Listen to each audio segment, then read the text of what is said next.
Hello friends, आप सभी का इस ऑनलाइन क्लास में स्वागत है। Most welcome in my online class. आज हम लोग संवैधानिक विकास कॉन्स्टिट्यूशनल डेवलपमेंट के अंतर्गत हम लोग देखेंगे cabinet mission report implementation of cabinet mission. पिछली क्लास में भी इस पर कुछ चर्चा हुई है, इसलिए बहुत पीछे नहीं आना है। आज हम लोग इसके रिपोर्ट पर ही देखेंगे क्या क्या चीज़ें हैं। देखिए, 1946 मार्च 1946 में कैबिनेट मिशन का गठन हो रहा है। 3 member Patrick Lawrence secretary of India हैं, क्रिप्स हैं जो क्रिप्स मिशन के प्रेसिडेंट रहे थे, और एडमिरल एबी अलेक्जेंडर। 3 लोगों को भेजा जाता है और ये लोग मार्च में दिल्ली आते हैं। धीरे धीरे प्रोसेस चलता है, बातचीत सारा कुछ होता है। यहाँ पर सारी चीज़ों की वो लोग जानकारी लेते हैं और मई 1946 में रिपोर्ट आ रही है। और रिपोर्ट आने के बाद देखा जाता है कि रिपोर्ट 4 पार्टों में बटी हुई थी। एक तो ये था कि जो भावी भारत का जो संविधान है वो कैसा होगा, उसकी संघात्मक व्यवस्था किस ढंग की होगी, उसमें विधायिका कार्यपालिका की व्यवस्था कैसी होगी, और जो सांप्रदायिक समस्या है भारत में उसका निपटारा कैसे किया जाएगा, जो स्टेट हैं उनकी कैटेगरी क्या क्या होगी। तो इस ढंग से कुछ चीज़ें पहले पार्ट में रखी गई थी।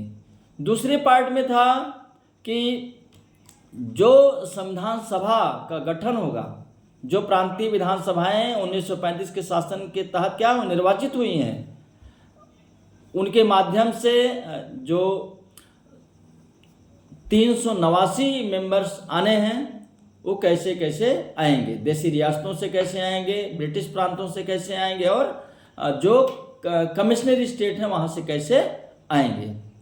तो इस पे सारा बनाया गया कि 10 लाख की जनसंख्या पर एक डेलीगेट आएगा। और उस समय जो 11 स्टेट थे, पिछली क्लास में मैं बताया था, और 4 कमिश्नरी स्टेट। एक बार फिर से रिपीट करता हूँ: मद्रास, बम्बई, मध्य प्रांत, संयुक्त प्रांत, उसके बाद Assam, Bengal, Sindh, north east frontier area या नॉर्थ उत्तर पश्चिम सीमांत प्रदेश, बंगाल, लगभग ये प्रांत थे। 4 कमिश्नरी स्टेट जो थे उसमें दिल्ली था, अजमेर मारवाड़ था, ब्रिटिश बलूचिस्तान था और कुर्ग था। तो जो 11 स्टेट थे वहाँ से 292 मेंबर आने हैं। जो कमिश्नरी के हैं वहाँ से 4 मेंबर आने हैं, और देसी रियासतों से 93 मेंबर्स आने हैं।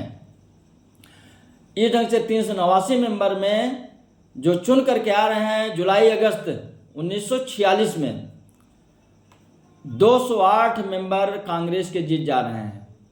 और यहाँ पर भी देखिए जो स्थिति है कि साधारण मुस्लिम और सिखों में बटा हुआ है पूरा निर्वाचक मंडल।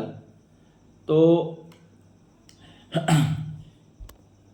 तीनों जो निर्वाचित कर रहे हैं मेंबर्स को, सबसे ज़्यादा सीटें कांग्रेस की आ रही हैं, लेकिन मुस्लिम लीग की भी 73 सीटें आ रही हैं, और सिख भी चुन करके आ रहे हैं। डॉक्टर भीमराव अंबेडकर भी दलितों की तरफ से इसमें चुन करके आ रहे हैं। तो इतना सब कुछ हो गया। चुनाव सारा कुछ कैसे होना है, अब अलग अलग कमेटियों का गठन सारा कुछ होना है। चुनाव होने के बाद अब अगला क्या है कि अब जो अंतरिम सरकार है, अंतरिम सरकार इसलिए गठित की जा रही है कि जो सत्ता भारतीयों को सौंपी जाएगी, जब तक इनका संविधान बनकर के तैयार नहीं हो जाता है, यहाँ का शासन प्रशासन भारतीयों द्वारा किस ढंग से चलाया जाएगा, उसके लिए सारी व्यवस्था की जा रही है कि व्यवस्था भी चलती रहे और इनका संविधान भी बन जाए और इनको स्वराज की प्राप्ति भी हो जाए। एक चौथी व्यवस्था भी थी इसमें कि एक संधि की सिफारिश भी इसमें की गई है उस पर हम बाद में चर्चा करेंगे कि जो संविधान सभा और जो ब्रिटिश सरकार है उसके बीच एक संधि का प्रस्ताव इसमें दिया गया है। अब हम फोकस करते हैं कि अंतरिम सरकार क्या इसकी स्थिति है, क्या कैसे सरकार बनती है, क्या क्या उसमें विवाद होते हैं, फिर आगे चल कर के 15 अगस्त के बाद फिर जो सरकार बनती है उसकी क्या तो स्थिति है। अब अंतरिम सरकार की बात आती है कैबिनेट मिशन में, जो इसका तीसरा पार्ट है। और कांग्रेस और मुस्लिम लीग शुरू में दोनों इससे सहमत हैं, लेकिन कांग्रेस अंतरिम सरकार के मुद्दे पर जहां उसमें प्रावधान था कि कुल कितने सदस्य होंगे, 12 सदस्य होंगे, और कुछ मुद्दों को लेकर के कांग्रेस ने असहमति जता दी। लेकिन अभी मुस्लिम लीग क्या है, पूरी तरह एक्सेप्ट कर रही है उस रिपोर्ट को, अंतरिम सरकार के मुद्दे पर पूरी तरह से एग्री है वो।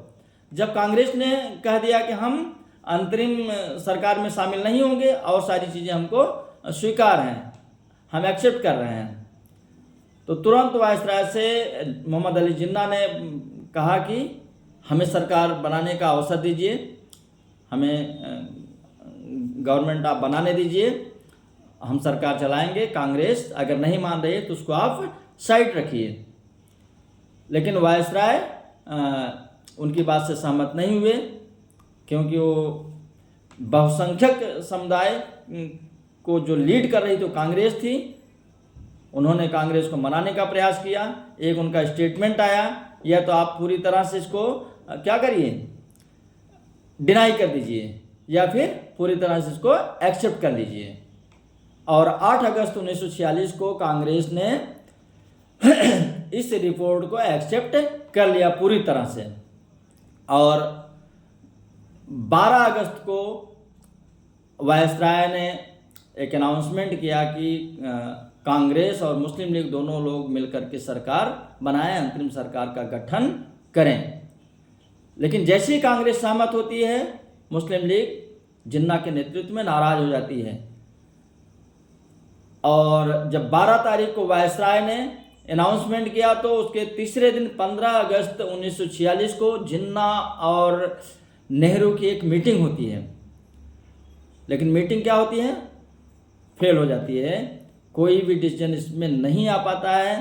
और अंततः 24 अगस्त को जो पूरा प्लान तैयार होता है कि कौन कौन लोग शपथ लेंगे, कौन किस पद पर जाएगा, कब शपथ होगी, इसका सारा डिसीजन 24 अगस्त को हो जाता है। और 2 सितंबर को अंतरिम सरकार का गठन हो रहा है, जिसमें नेहरू, सरदार वल्लभ भाई पटेल, जगजीवन राम जी, डॉक्टर राजेंद्र प्रसाद, श्री राजगोपालाचारी, ऐसे बहुत सारे लोग हैं जो कि शामिल। कुल सदस्यों की संख्या अब 14 रखी गई है, पहले 12 थी, अब 14 रखी गई है।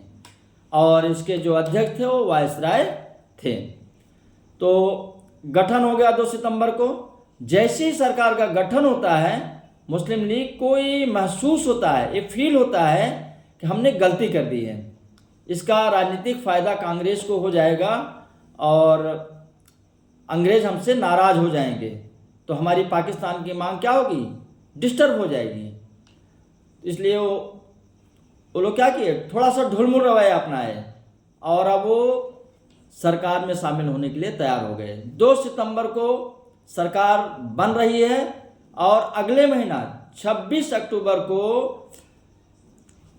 मुस्लिम लीग के 5 मेंबर सरकार में शामिल हो रहे हैं। इन 5 मेंबर्स को सरकार में ऐड करने के लिए,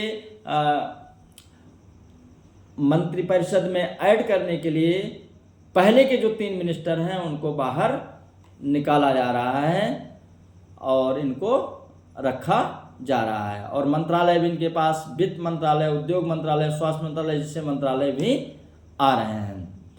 तो ये स्थिति रही।